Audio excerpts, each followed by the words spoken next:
what we wanted to do is take the majority of the bulk off the hair first. And notice that with this cut, we did kind of give them like a mushroom cut. Now, if I was to get them back in 1992, this would be hot, all right? The mushroom cut was in. This would have flew just like it is, right? Well, obviously, we can't have that. We need to have a nice blend. We want to make sure that we stop at the curvature of the head. Remember that we're trying to make everything square. So, initially, if you have someone come in with this long hair, what you want to do is take your guard and put it on a 3 or a 4. All the Babyless clippers use millimeters because they're a European clipper company. And what you're going to do is take it just up to the curvature of the head. And I'm just going through and blending this a little bit better because I got to get some of this hair out of my way. And he's got a lot of it. So you can do it 2 different ways. If you notice how I was holding it before, now you can actually do a full haircut like this. You can actually take, holding your clipper in one hand and leaving it on, you actually take your hand and open it like this. You put the clipper in the hand like that. Turn it upside down. You hold your comb like you normally would hold your comb. And now all of a sudden what you're able to do, and you can do this on women's haircuts,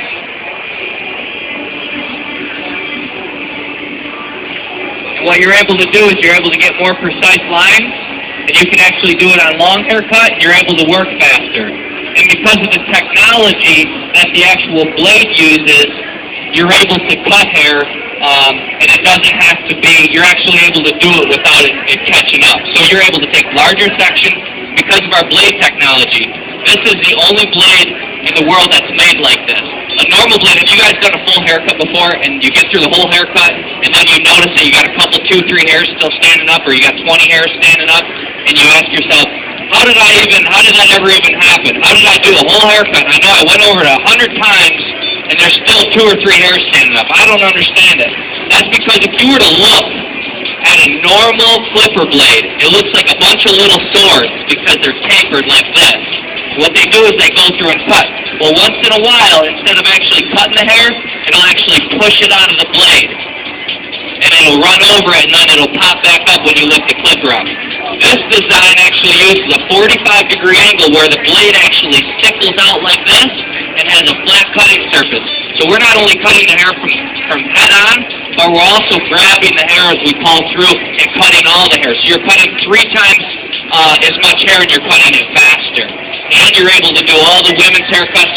You can do long haircuts, you can do short haircuts, because you're actually cutting the hair from dead on, and then you're also getting it from the sides. Okay, now that I move to the front of fringe area of my model's head, I'm switching up my technique on. You notice I switched my form, I'm using a more elongated form, and I'm using our Deep Shine folding spray that's enriched with argon oil. Now what I'm going to do is I'm going to fold some foil almost like a football. Right? Okay.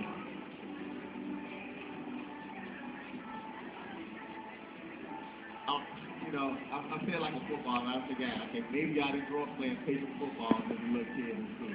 Alright? What we're going to do is create a triangle. Alright? We're going to fold it one way, then we're going to fold it back, then fold it back, then fold it back, then you're going to do a back and forth motion. Alright? And this back and forth motion. Alright? Now once you get this back